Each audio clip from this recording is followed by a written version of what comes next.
welcome to another edition of People. I'm your host, Sriram. The CMIE, or the Center for Monitoring Indian Economy, says that almost 12.5 crore people, that's 122 million people, lost jobs in India during the coronavirus lockdown, pushing up the jobless rate to 27% in the week ended May 3. A recent survey has found that 86% of those polled are worried about losing their jobs and livelihoods due to the COVID-19. And many believe we are still in the early stages of this pandemic and worse is yet to come. Okay, the purpose of today's meeting is to find how anyone who is affected by this crisis can survive and go beyond. I'm looking forward to understanding the economic situation from the vast experiences of our panel of 5 experts in their respective areas of competence. First, Mr. Balamukundan, an expert in energy, including biofuels and projects. 2, Mr. Manjunath, a veteran in the power sector. 3, Mr. Divakar, an expert from the printing and publishing industry. 4, Mr. Sridhar, who has decades of experience in software and international trade. He is joining us today from Singapore. 5, Mr. E.K. Dilip, who is popularly known as EKDK, an expert Vedic astrologer with a vast network of decision makers in key industries. To our panel, thanks for joining us today in this episode of People. Thanks, Mr. Sriram. Thank you, Sriram. Sure. I have 3 questions for you on the crisis. One is about the economic impact, 2 is about how we should re-engineer ourselves, and 3 on the financial decisions we should make. Since we have about 32 or 35 minutes, if we can keep the answers brief, and thank you very much. My first question goes to Mr. Balamukundan. What is the long-term impact of the virus on our economy? What kind of businesses will survive and what will not? And what are the opportunities that are going to come India's way? The floor is yours, Mr. Balamukundan. Thank you, Mr. Sriram. First, the long-term impact. Any impact of this virus as it stands today is definitely not going to stand for the long term. You can say there will be a short-term impact and a medium-term impact. The short-term impact is very obvious now. Most of things have stopped. And for it to start off, it's going to take some time. There will be a lead time for it to start. In the medium term, the businesses that have been affected will have to find their feet and get on. Mostly the manufacturing sector will be the largest hit because it's going to take time tying up the lines of supply as well as the lines of sales, as also getting the plant to operation. As far as the kind of businesses that will change and stuff like that, I see a more global picture where I think there will be localization of a lot of manufacturing, which most of the countries have effectively hived it off to the cheapest location, which will come back to a large extent. They will probably prioritize it between essential and non-essential. Will be relooked at what is essential and what is not so essential. The essentials will definitely come back in the manufacturing sector into the country, for which there will be an exodus initially, and after that there will be some rationalization, in my opinion. The non-essential will still be hived out, but a basic elementary level of operational scale will be there in the country, in each of the countries that we look at. In the Indian context, in the last decade or probably 2 decades, the industry has gone towards the offline work, which is the computer-based system. And it has had a tremendous impact on the manufacturing side, not only in the business side of things, but also in the people side of things. Human resource has taken a huge beating. We are not getting people who are qualified to work on the mechanical, electrical, and chemical side. As far as manufacturing processes are concerned, most of the people who come now, I'm talking about the current level of graduates who come out of the institute, they have to be trained even for basic work. It has become a very huge problem for all the industry concerned. So you see a lot of people in the mid-level and the micro and the small medium industries training them, and the large industries taking them once the training is completed. This has become a typical. This should reverse, and it will reverse in the next crop of people coming out. I think it will take another 5-6 years for it, but it will slowly but surely change. That is going to be the biggest positive in the whole thing. The approach, not that computer-based systems and the other systems will take a beating. More and more, I see mechanization happening in the larger scale, and in the medium scale also there should be a lot of mechanization, because people-dependent systems will definitely take a beating. And the opportunities for people, one, manufacturing is going to be a big opportunity for all the people who are graduating now and getting into, and they have to develop their skills in terms of working on the floor rather than doing a typical white collar job, sitting and taking decisions. The biggest hit, in my opinion, is going to be consultancy. It's going to take a beating, because most of the predictions, most of the events that are occurring, it is not happening as it's supposed to be in the larger scenarios.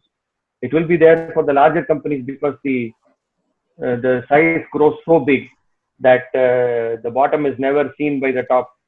So to that extent, the consultants will be used, and not in the other levels. Definitely computer-based work will still continue. It will only improve. It is specialized more on manufacturing-based systems and production-based systems, more than the information systems that is being talked about now. That, in a sense, is what I think. Wow. Thank you. So, let me throw the same question to Mr. Manjunath. Since you're in power sector, I can also see of our about 50 crore or about 500 million workforce, about 60 million. Please. One small thing which I failed to mention was the energy sector. Okay. Today, from whatever I know with the oil companies that we have been discussing, the year-to-year drop on the sales of energy fuels basically has been close to 70%. So it's like 30% now in this last month. Okay. And they are expecting it to be close to 40-45% in the current month. And it is expected to go up to about 60-65 in the next quarter. And they are thinking that it will max out at 80% of the then existent levels prior to the corona. So there is going to be a beating on that side also. So I don't see the fuel prices flying up in the recent future. Okay. That's it. Sorry. Okay, that's okay. Yeah, Mr. Manjunath, I was coming about the employment scene here. 500 million is our total workforce, of which about 60 million are in mining and manufacturing. Now, you are in the power sector. What is your outlook? Yeah, I wanted to touch first base on some manufacturing and IT, because if you really look back, power, mining, they're all, basically a reverse of all these situations. They are support systems. And power, for example, we know already the power consumption is significantly low because the industries are not using. And I agree with Mr. Balamukundan when he talks about what's going to happen in manufacturing. I know it looks very, very gloomy right now in the short term. All steel, cement industries are shut down. Fabrication industry is really in trouble because already 45 days to 2 months of cash flow. It's a very big issue for many, many companies. So this quarter is already wiped out, and it will reflect in the next 2 quarters also with difficulties of cash flow, especially with the present banking situation that everybody is going through. But, and therefore, the power sector is a reflection of what's happening in all the other industries. But that's extremely short term, and we are a very resilient, sort of society, and I'm sure we'll bounce back very, very fast. But one good silver lining that most people are talking, right from the Prime Minister through to various industry heads, is about people moving their business from possibly China into India. This is definitely a certainty, and this is where I see as a possibility for people to diversify. this is a place where possibly, we have a huge strength of people, of course. Yes, I agree with Mukund on the capability of the people. But at the mid-level, we do have a good strength of people who will have to use this opportunity, but absolutely re-engineer themselves, reorient themselves to work from a completely Indian-based company to possibly a multinational situation. What does this mean? This means that you really have to focus on quality. India as a country, we have been known to produce low quality stuff. And this is something that will not be acceptable to MNC companies. And another one in which, MNC's company is the one that I've been working with for decades. The problem there, of course, is also another one. We Indians are actually too smart sometimes, and intelligent. We don't tend to follow, procedures. We try to make our own procedures. We try to question the procedures. So these sort of disciplines is something that we have to get into our way of working. So if you have, or rather you reorient yourself to, looking at producing quality stuff, following procedures and documentation, and of course, please go back and read your engineering books for all the engineer guys now, and brush up your fundamentals. I think that's a combination of things that will make people survive this time. I also had the opportunity to speak to some very senior people in the IT industry in the last few weeks. And as you said, there's huge exodus of people that's happening, their jobs basically. And what they were saying is that these jobs were anyway going away, but it's just that happening at a slightly larger scale. But they're very gung-ho about this industry because there's suddenly going to be a huge spike in hardware, automation, artificial intelligence. So the estimate there in the IT industry is about 200 million jobs going away, but possibly 170 million new jobs, they're saying, in all these things. Gaming and education especially. We're going to see an absolutely new way of education. For sure, schools are not going to be back in operation for the next 2 quarters. Possibly a lot of private education will pick up a lot. So all in all, I think once we are past these few months, 2 quarters at most, I'm sure India is definitely well placed, and I'm very, very positive about the whole thing. Wow, it was enlightening. Mr. Sridhar, you have spent a lot of time in the US, the Middle East, and the Far East also for a long time. So with your rich experience, can you please tell us, how is international trade, travel, all this going to be from now on? Oh, yeah, thanks, Sriram. Sriram, basically travel, I don't even see what is going to happen for the next, one quarter to 2 quarters at least. I think travel is going to be absolutely subdued. Travel is going to be only essential travel, like people traveling back to their home countries or whatever. Travel for business is going to be absolutely less, because the risk perception of travel is still very, very, very high. So travel is going to be a big issue, number one. When it comes to international trade per se, trade has to come up, like what Manjunath was saying and Balamukundan was saying. When manufacturing activity starts, then trading will automatically start. So everything will come back to normal. But then whether it is going to be the old normal or a new normal is what is a big question mark that is still up in the air. I really don't know what is going to happen. But definitely we will come back to some level of normalcy. Probably Q3, Q4 is my estimation, not before that. If I can just take what Manju said and then just give a small counterpoint to what Manju said, and also to some extent what Mukund said. Both of them were saying, because I am even though I have not lived long in Singapore, because I'm sitting outside the country and not within India, I listen to lot of dialogue which is happening, especially on shifting of manufacturing out of China. And here, Vietnam is now a very credible alternative to China. And Vietnam is already miles ahead of India when it comes to exploiting opportunities that are being afforded because of the dependence on China. People trying to get out of the dependence on China. So while it's a great opportunity for India, I think Vietnam has already taken the lead, and Vietnam has already signed a lot of contracts already for major manufacturing with a lot of MNCs. I have a feeling that India will not get the whole pie. The same people might have facilities in both India and Vietnam, but Vietnam is coming up as a very credible alternative to China because they've got an educated workforce, they've got the landmass, and they are rolling out the red carpet, and the Americans, whether because of a pleasant or an unpleasant war, are familiar with the country as Vietnam. So Vietnam is definitely proving to be a very credible opportunity to China, or an alternative to China at this point in time. Just as a counterpoint to what Mukund and Manju said, basically.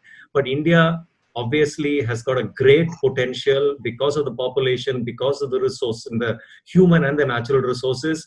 Absolutely no doubt about that. The only thing is the political will to probably roll out the ideal or appropriate policies to attract manufacturing. I think that is going to be the most important thing when it comes to India.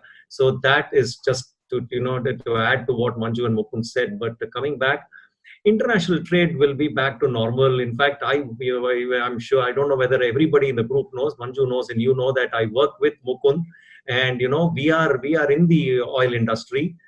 Basically, in April we saw some business, but May nothing. I think our order book is 0 for the month of May, and I don't think that for June we will have any order to execute. But we are thinking that Q3 the business will start trickling in, and we are planning for everything so that the next 6 months we are poised to deliver whenever trade starts to happen. But I think it's a question of time. It is not whether, it's only a question of when. Wow. So when you say Vietnam is going to get a very large share of the pie, what kind of industries could move into India? What kind of industries?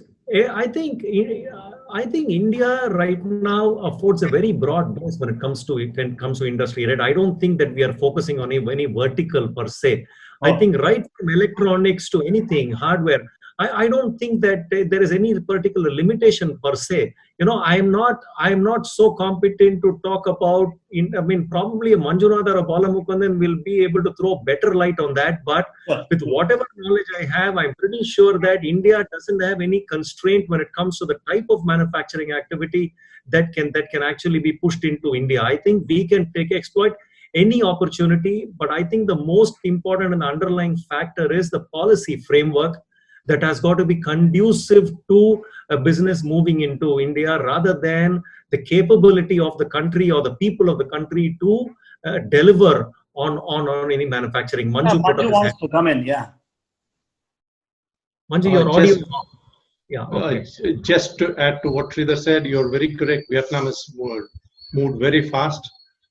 Maybe Vietnam is a place that will be preferred for a lot of automated manufacturing. But when it comes to heavy manufacturing with manpower skill required, I'm sure India would definitely be a preferred place.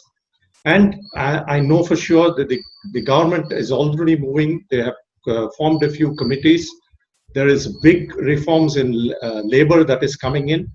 And I'm sure there would be subsequent reforms with the government keeping an eye on where we are positioned on the ease of doing business. Definitely some reforms are coming, and this is the time. Crisis is the easiest time to do reforms, and I'm sure it's coming. Wow. Mr. Diwakar, I wanted to ask this question to you. Now, you know what happened? I found something amiss when the amount of supplements that were coming with my paper started dropping right after the lockdown. I found very little advertisements, not many advertisements. So what is happening in the publishing industry? What is happening? generally. Is there a sentiment, very poor sentiment? Your Audio is muted. messed up, sorry. Your audio Audio is messed up. Your audio. Is it audible now? Yeah, now Right. you're audible, yeah. Okay, right. The absence of supplements is only because the advertisers were not working. Basically, if you see, the advertisers the shops, whether it is sari shops or the jewelers or retailers, they were all closed. So there's no point in advertising. That's why they stopped advertising. That's why you didn't have any supplements coming up in the newspapers. In fact, they are facing a very big hit due to lack of advertisements. We all are aware that the selling price of newspaper is kept low only because of subsidizing by the advertisers. That is probably the reason why you had very thin publications coming your way. But once the economy opens up now, once the lockdown is lifted, they'll be back with the usual ones. It will definitely bounce back very fast. By the end of this year, I expect it to come back to maybe at least 60 to 70% of the usual ones. I'm an optimist and I'm confident it's going to happen because it is very difficult to predict any long-term effects. There is absolutely no model which has existed to predict this kind of how it is going to happen. They are now working on models. I'm only reminded of what happened after 9/11. At the time, everybody predicted doom and gloom. They said the entire economy, the world is going for next 10 years, you are going to be down. The travel industry is down, the airplanes, the hospital industry is on. But I think within a year or so, within 2 years, we were all traveling. The fear of COVID is very, very temporary. Public memory is very short. If the eating outside, once the restaurants open, I'm sure you're going to find people coming back to restaurants to eat. We are used to eating out. We are social creatures. We cannot remain cooped up into our homes for long. We have to get out and about. I won't be surprised if we traveling within India, at least in the next quarter itself. Then the one point I see is that liquidity is going to be a huge pain point. Already, there is a challenge in collecting the receivables. As it is, there is a challenge in collecting receivables. Now, everybody has an excuse for not paying. I mean, it's genuine that even I am facing a problem of liquidity. I have to, in fact, to pay the salaries, I have to manage funds from my own personal funds to bring the salaries. I could have very well said, no, I won't pay the salary because we are not work. But that will be unfair on the employees. I need the employees. I need good quality employees. Everybody needs good quality employees. We can't just go around and hire from the market just like that. So liquidity is going to be a problem. I am hoping that the government will come out with some kind of a facility to boost the liquidity in the MSME. And then what will happen is that the businesses that are low on debt and which can manage their cash efficiently, they will stay afloat. The ones who are leveraged and stretched very, very thin are facing problem. They will have a difficulty in coming back to business. So in general, international businesses will look at spreading their risk. They may shift to various countries, but it will definitely not be to one country. They are once bitten, twice shy. They will definitely spread their risk very, very thin. And India probably will get a lot of attraction from pharma. I'm not sure about the other sectors, but pharma, we are already good reputation. So we'll come back to this. Printing and as it is in publishing for newspapers is one. Printing as it is, I am seeing that it is not very much affected by the international situation because it is more of a domestic demand. Domestic demand is quite robust in India. So I'm sure it... that, BOD, book on demand. Exactly, that's what I'm going to... has been very popular for about 5-6 years. A lot of people have been publishing books. Yeah, you can go on. Sorry. Yeah. I'm just about to say that we have the state in my company, Computer, we have the state-of-the-art infrastructure. Oh. And we have created new revenue streams for publishers, the traditional publishers, due to this print-on-demand model. Okay. We are offering them, they can even print, they take orders, print, and then supply. They don't lock there is zero inventory for most of the publishers now. Especially the vernacular publishers, they are having zero inventory. Okay. They are the out-of-print titles which run in hundreds. They were not able to monetize it. Now we have given them a new revenue stream wherein even the popular books which do not demand a run of maybe even 500 copies, now they can even print 20 copies without spending a lot of money. With very little money, they're able to spend and get money out of that business. So we have created a new vertical in our mind. Have the taps run dry now after the lockdown for you? In fact, we started operations today. I already received orders. I've started receiving at the moment. I sent an email to all my customers saying that I'm back. I've resumed operations. I look forward to working with them. Okay. I've immediately started receiving orders because everybody needs printing, right? From business cards up to the orders, books, and the yearbooks and whatever it is. One segment I have difficulty. I'm going to face difficulty is the hospitality sector. Hospitality sector is a significant contributor to my business. Okay. The orders started drying up from February itself. Once this international travel stopped, all the 5-star hotels started to close. So according to the 5-star hotels, they don't expect to start operations before August. That is when they expect the international travel to happen. If that is going to get pushed up, then it is going to get further. So I now have to look at an alternate stream to make good the shortfall. Hospitality sector is going to definitely I'm looking at about 7 months of no revenue from no income from hospitality sector, which is a significant dent on my turnover this year. Wow. Mr. Dilip Kumar, I'm coming to you now. Now, I'm going to ask you a very tough question, Rahul. Now, this is a subjective thing. This is about sentiments. Sentiments. You are moving with the people who are decision makers. Now, what is the sentiment? Is it upbeat? Is something, do they think that things will come back to normal? Okay, there are, whenever it comes to, astrology, there are two aspects. One is the trend in the world, and then the individual person's horoscope. So if they synchronize and both are bad, then during that particular time, it will be extremely bad. But in case the horoscope is not showing any, like for example, a bad time, then even something of this scale will not affect them. Okay, so that's our way of looking at, all these events. So maybe there will be a temporary issue because all this is about cycles. And, the planets go round and round in cycles and they keep shifting. And as they keep shifting, new trends happen. And so it is not something that is like you say, the only thing that is permanent is change. So we have this, that if something has caused it, it will not stay there for long and it will move away. So most of people have been in astrology. They know that this was triggered by the graha which is called Rahu and Rahu and Ketu. So there was an eclipse on what is called Sagittarius, and it's called the Sagittarius Gemini axis, and this is actually the axis of business because the 9th house, which is Sagittarius, is ruled by Jupiter, which is nicknamed as the indicator of wealth. It's called, in Sanskrit, it's called Dana Karaka.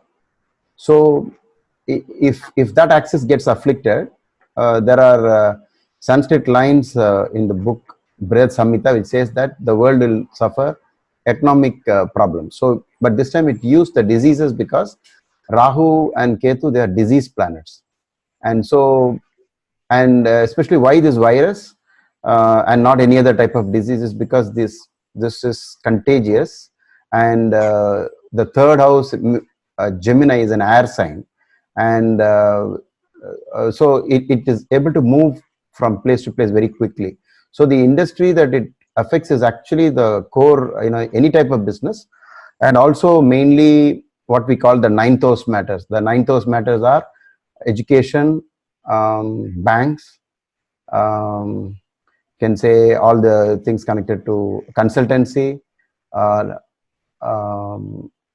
those are the key areas. So bottom line is money, because for Jupiter it is money. And so what happened is that Jupiter got into a tangle with all these planets, and what we call in astrology got afflicted. So when it gets afflicted, the whole world gets afflicted. So this is this is not that it is going to stay there forever. And according to us, things keep on changing, and it will come back to normal very quickly. You are in touch with a lot of people in various fields, including films and industries, etc. Yeah. If you talk about films, there must be thousands of technicians out there now without jobs. And Yes. in industries, there are, of course, obviously, a lot of people without jobs now. Your decision, the decision makers, what is their sentiment now? What are they feeling in their minds? Have you spoken to any one of them who think they say, No, it's going to take so much time, X amount of time to come back?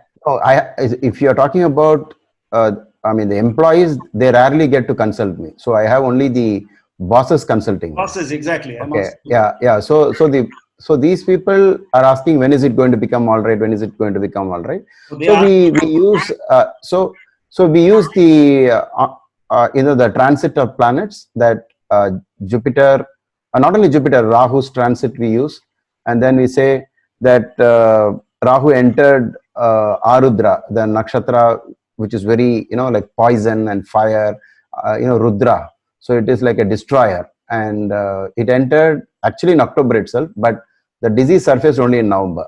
So we are watching the Rahu, and we are telling everybody, don't worry, because when Rahu moves out of Rahu nakshatra, you will see the first change, and the first change is going to happen in May 21st. So you got to hold on till then. Whatever happens, you'll have to live on your savings. 2021, awesome. Okay. My next No, not 2021. 2020. May is the May 21st is the first milestone, because Rahu would just move out of Rahu nakshatra alone. Okay. Yeah. And then it doesn't get over with that, because the tail of Rahu, which is called Ketu, which is on the other side, the opposite side in Sagittarius, it's still within the poison area. So it's still within the virus area. Why virus is connected to Rahu and Ketu is because Rahu is invisible, and its mechanism is through the air. So we can connect the virus, though it was not stated, you don't find a sloka saying Rahu and Ketu is virus. Okay, Rahu and Ketu is just epidemics. Okay. And so the next level is when Ketu leaves Ketu Nakshatra on September 23rd will be the next milestone. Okay. So it will go in stages, and then it will start recovering definitely from September 23. So I tell all my, all the big bosses, I tell, you got to hold on till September 23, because there is no way this is going to end. 20. Is, what skills would enable to survive this downturn? What are the immediate and the long-term changes that one has to make to tide this crisis? Mr. Mukundan, please. Yeah, as far as skills are concerned, as I stated earlier, one is going to be manufacturing skills and ground floor level working. That's going to be big. Second is in terms of the approach of people. What has happened now is IT industry has pretty much become a sort of a massive herd movement industry, which pretty much defines the other mindsets in terms of either shopping or eating or whatever. It is going to take over much more to the framework, because once travel comes down, which I for probably a year after that, everything will resume. As one of our people said, memory is very short for humans. So we will start traveling, and particularly me for a start. But the skills that one has to definitely look at is not sitting at a table and working, which will be there, but they will have to equip themselves with, in my opinion, the food industry, the farming is going to be one major issue again, which is going to be seen. Manufacturing is going to be a pretty big industry, which is going to go through a sea change.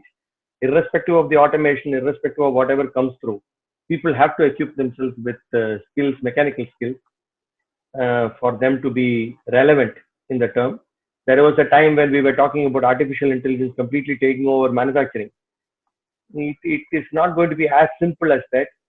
It will be there, but pretty much it will also be that there will be jobs available.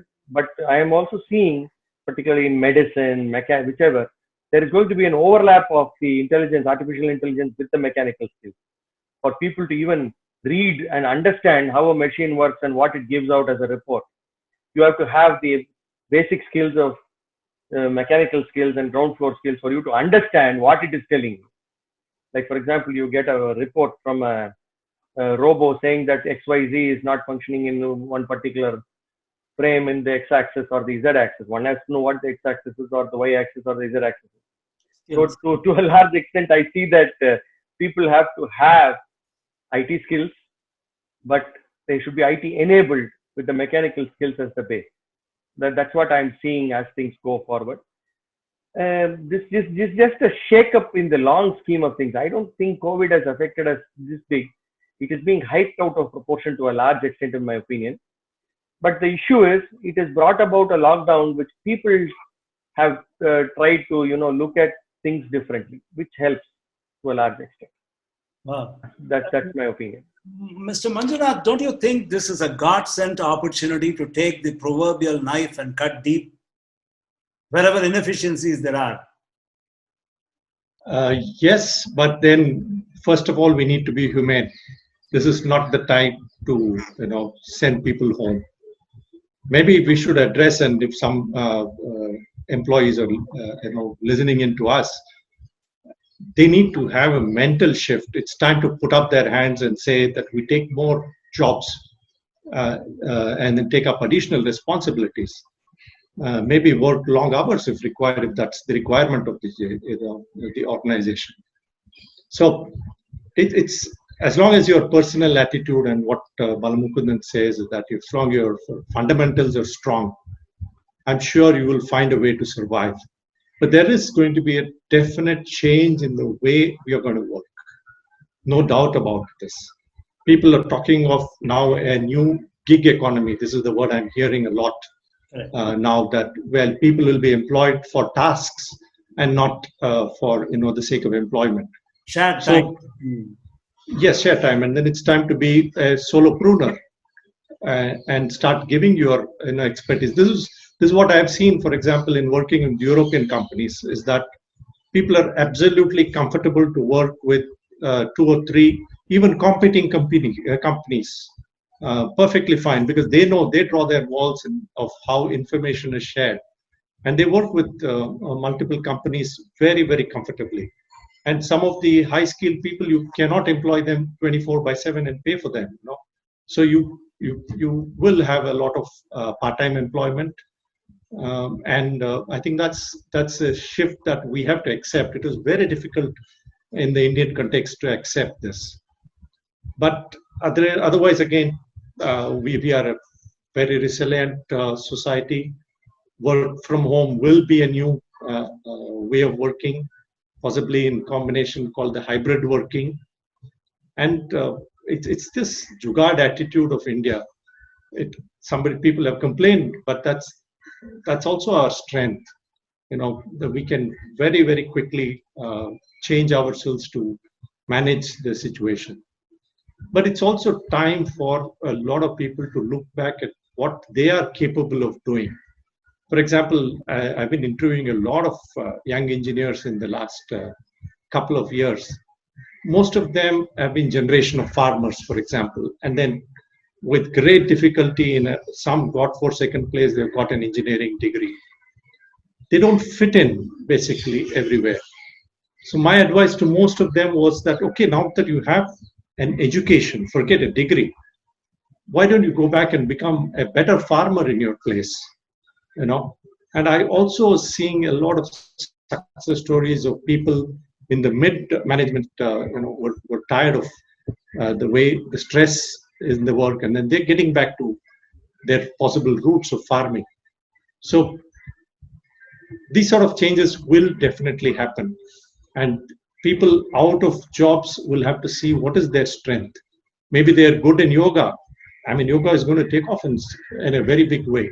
Wellness is going to be a very big industry. Okay. And of course, spirituality. I'm sure people are starting to look at this time and ask themselves a question on the basic purpose of their life. And then, so this spiritual attitude is definitely going to increase, and you need a support system to take care of all these things. So if, for example, if you're in the travel sector or tourism sector and then you don't have a job, just you need to see what is your other fundamental basic skill, and then start enhancing on that and work towards finding a way. You need to definitely innovate to be in business, especially in these sectors for the next 2 years. Okay. Sridhar, I wanted to ask you a question. You were talking about capacities being established in Vietnam and India. I was just wondering loudly, if you keep establishing capacities for something that is already being produced in various places, at some point in time when a recession hits, don't you think it's going to hit a lot of countries? I suppose I got the question through to you. See that right now this whole reaction is against China, Right.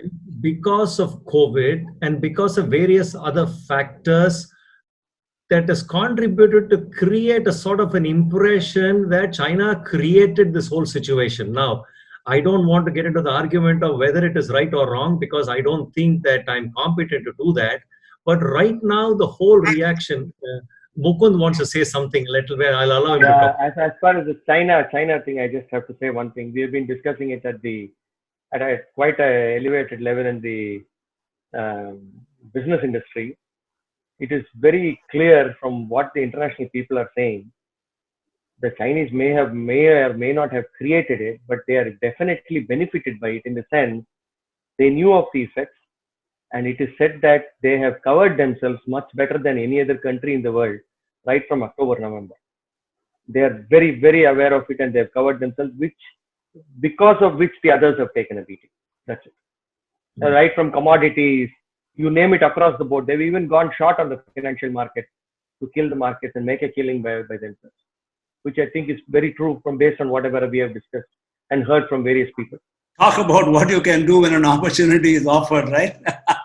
Absolutely. And probably whatever Mukund said goes, if you juxtapose it with what Dilip said, saying that, astrologically from a planetary position actually makes sense. Probably they were aware of it right from October, and probably brace themselves for it. But forget that. But today, countries are seeing an opportunity to move away from China, because China has been a necessary evil for everybody, right? It is not that everybody wanted to do it, but they were forced to do it because of economies of scale, and because of it was purely labor arbitrage, right? It was cheaper to produce in China as compared to anywhere else. Do you think that somebody produced China to give jobs to China? No. An American company, corporation, want to make more money so that their CEO can go back home at the end of the year with a fat bonus.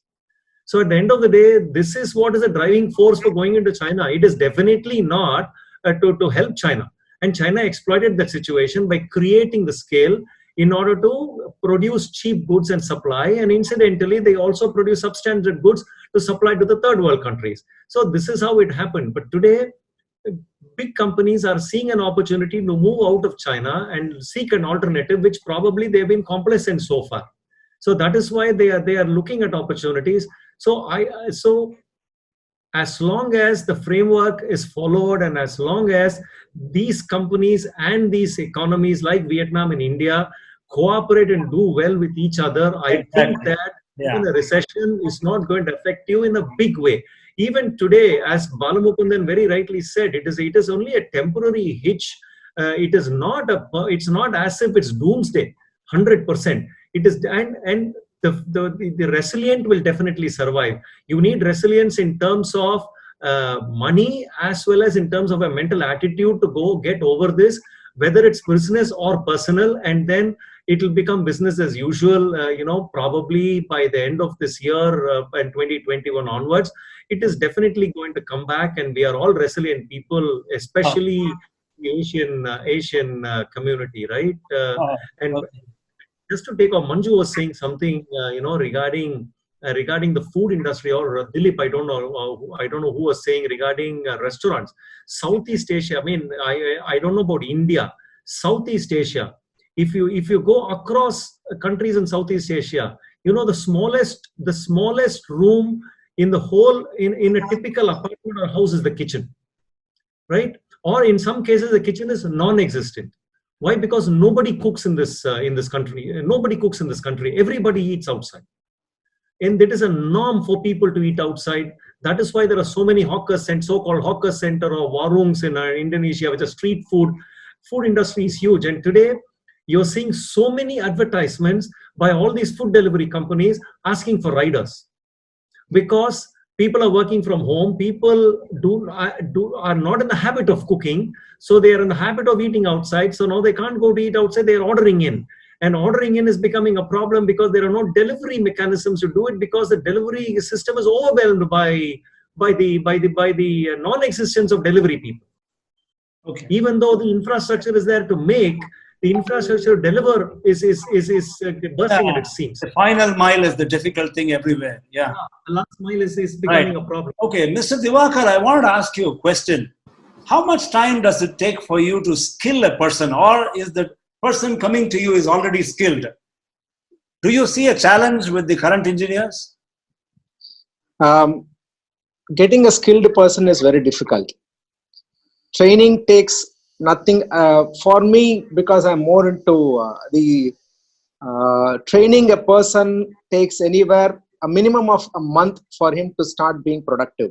For a printing, for a designer, of course, it's a different game totally, because I need to have the skills are totally different. But the person to work on the shop floor, on the post press and on the press, it takes anywhere between 3 weeks to 4 weeks, and engineers just do not have the attitude, nor do they have the skills to work on this. Everybody wants to work in an air-conditioned environment with a lanyard, with an access card. Nobody wants to sweat, or nobody wants to do any hard work. That is by my experience. So I am not very happy with the quality of the available labor force. That is why I do whatever to retain my loyal employees. The skills which can definitely help during this downturn is adaptability, in my opinion. If I'm able to adapt to the situation, there are going to be some segments which will go off. I have to use my existing infrastructure and the capacity to get something new which has not been there. So that kind of adaptability, whoever has got the adaptability to manage with the existing infrastructure without spending on additional investments, because the resource is a crunch now. So those people are definitely. Do you think that, a good vocational training base would have helped India better? Definitely, 100%. I believe in that. In fact, some of the staff I have are not even graduates. They do excellent work. They have the attitude. They have the aptitude and aptitude to learn and then do it. I'm very happy with it. That's why I don't look at the engineering degree or any degree. I just look at their attitude to learn, their inquisitiveness and the sincerity and attitude to learn. I hire them directly, straight away.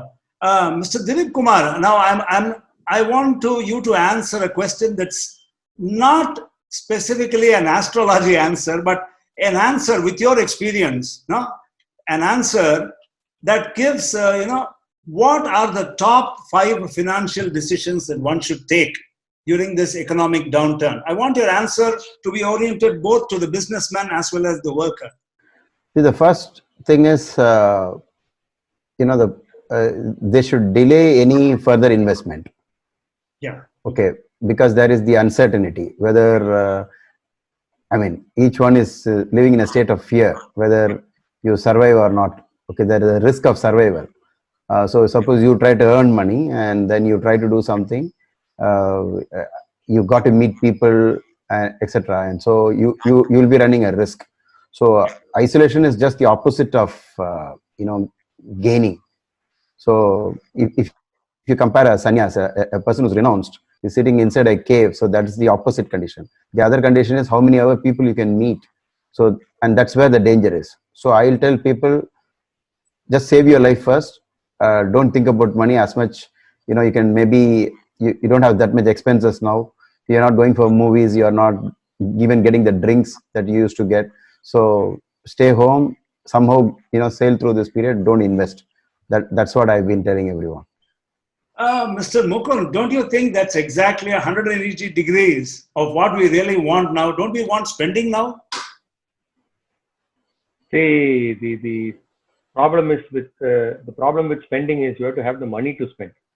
Okay. So today, today the issue of spending is how to spend the money that you have wisely. You have a limited resource in money, so Okay. you have to spend it very wisely. In that aspect, I go with what Dilip says totally. New investments is out of the window. Existing investments, revisiting it is a big issue that you have to look at very seriously. Mhm. Whether such an investment is going to make a return, because what was returning as an investment to you 4 months ago is not going to return the same way now. It is the conditions have changed, things have changed. So you have to revisit your investments to see whether they are worth it. See, in the shorter term, working capital is going to be the issue, but in the medium term, growth is going to be the issue. For anybody to grow as an industry, there is some investment that is required. Effectively, if you ask me as an entrepreneur, whatever you are paying, even as salary today, is an investment. Because today you're not getting any work done. It's effectively an investment in the people. Yes. That's it. But you will have to do some investment in the machinery also for the effective plant to run, which will happen, in my opinion, in every industry. Because in a running industry, on the mechanical side, Manjunath will concur. Everything as it keeps running, somehow it manages to run. Murphy's law hits when it stops and restarts again. It will never ever be the same again.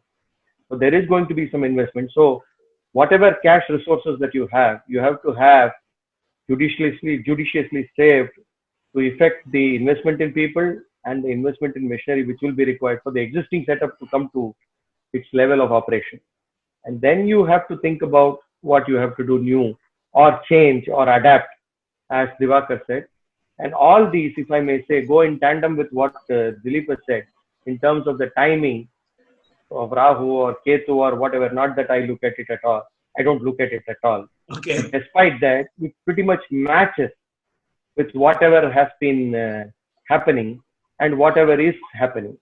So to a large extent, what happens is, one thing is sure, what globalization had done till last year and what it is doing now, globalization brought everything as a unified force. Everybody was thinking in the same line and the same mechanism. There was nobody in the world who could say, I know this, you don't know that. Which was not there 20 years ago. You have to go to the place to learn, which was never there now. Today, the unification is gone. The diversity is coming again because of what we are seeing today. And how you add to the diversity is going to change your approach on how you are looking at things. So two major aspects are going to change. The thought process will change in terms of how you do business. And again, in my opinion, it will also change who you do business with. Dilip wanted to say something. I see a raised hand, Dilip. Yes. Yeah.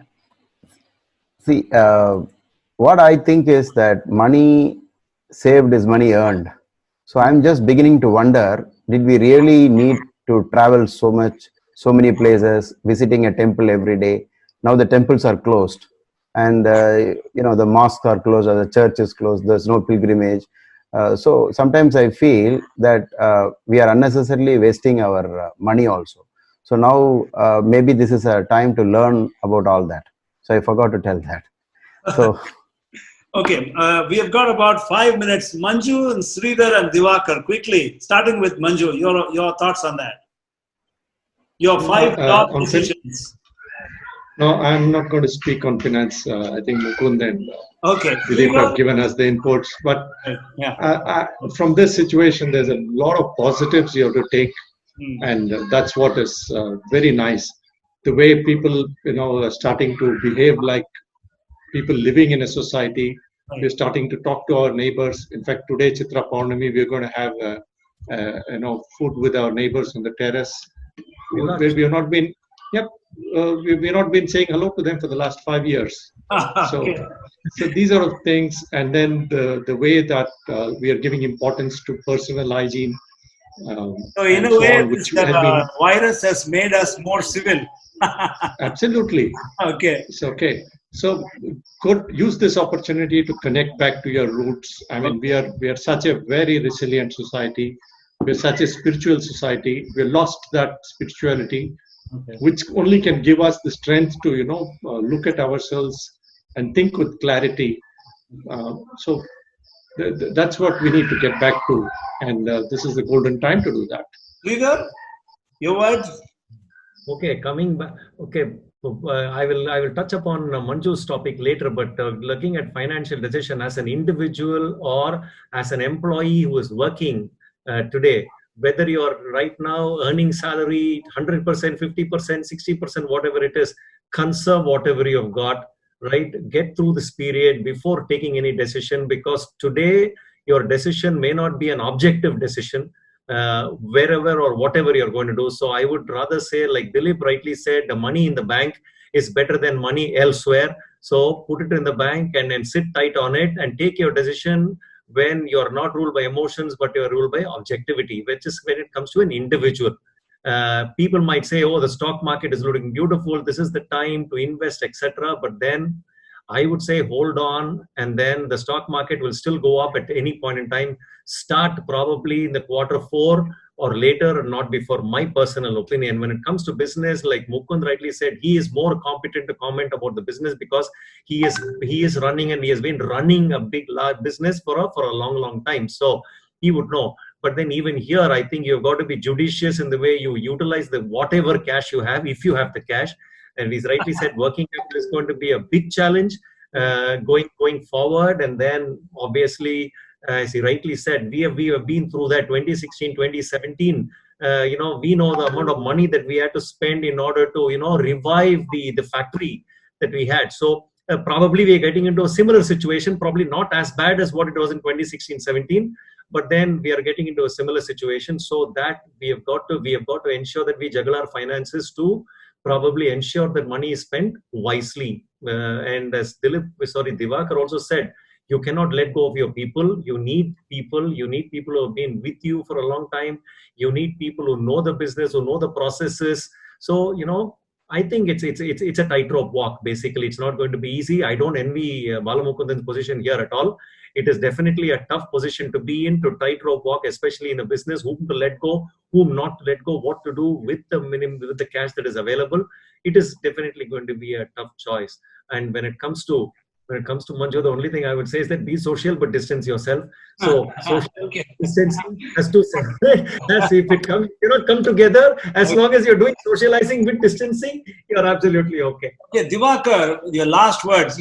What are your top 2 financial decisions that you intend to take during this lockdown or during this crisis? The first decision will be to improve my collections. So even if it means extending an attractive rates to my customers who pays immediately, I would rather, it is better I reduce my margins than not having charge more and don't get any money out of it. At this time, my first priority will be to improve my collections. Second is to manage the available cash very efficiently. So cash is king in business, especially at this time. Whoever has got the money, they will be able to stay afloat. Whoever lives on debt will find it very difficult to stay afloat. That is my take on this too. Divakar, no bill from me is pending to you. I wish I had some bills pending. What I was trying to say is that I have done, after this event has happened, 1918 Spanish flu. Okay, so I studied the patterns then. It is exactly the same. So that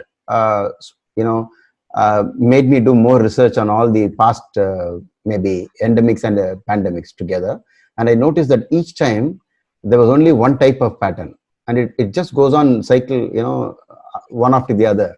So it's someone I think Sridhar said that it's not a doomsday or something. Basically, it keeps coming again and again, and we're all set to survive each one of them. Okay, so as human beings, we are not in the forest, so our survival is only these kind of things. So we keep surviving. And so if you look at the Jupiter, which is the main planet for economic conditions, because it is the Dhanakaraka, we are not we're not going to get out of this so easily. I just want to tell all of you that. Wow. Because I did say in phased manner, there's a milestone. I said 2 stages, but there is a big one which is till almost 2022, things are not going to improve. Wow. Now you know why I asked him to speak. So yeah, it is not. But if you look at the possibility of medicine and somehow controlling this would come when the sun is in Cancer, which will be somewhere around August, September, like that. And for sure there will be something after that. 2020. Yeah, 2020, this year.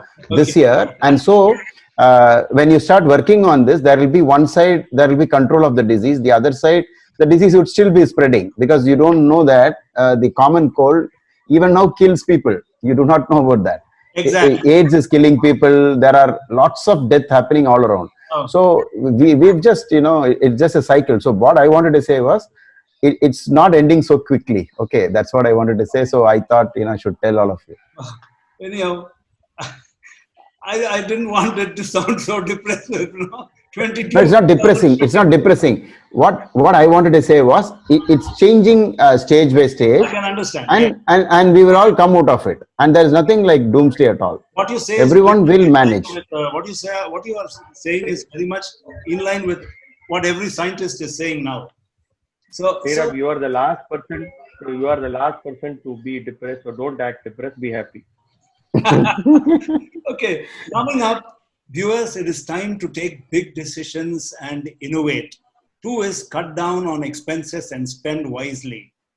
3 is businessmen should retain and retrain workforce as much as they can and be humane. And 4th is skill yourself. A survey indicates that due to lack of skill required to perform technical jobs, less than 20% of engineers get employment in their core domain. Each year, around 50 lakh or 5 million graduates from our colleges and universities are added to the job pool. Already as we speak, 15 crore people, that's 150 million. So many people are out of work. As our panel mentioned, skilling oneself and thinking differently would be the only option to survive in the difficult days to come. In 2 years' time, you could see a period of opportunities that could lead to high prosperity. That is, if you are prepared. Thanks to our panel today for giving us their outlook on the direction of the economy. It was very illuminating. Viewers, thanks for being with us, and let's meet in another episode of People. Thank you very much, Steve. Thank you. Thank you. Thank you, everyone. Take care, everybody. Thank you so much. Thank you. Good day.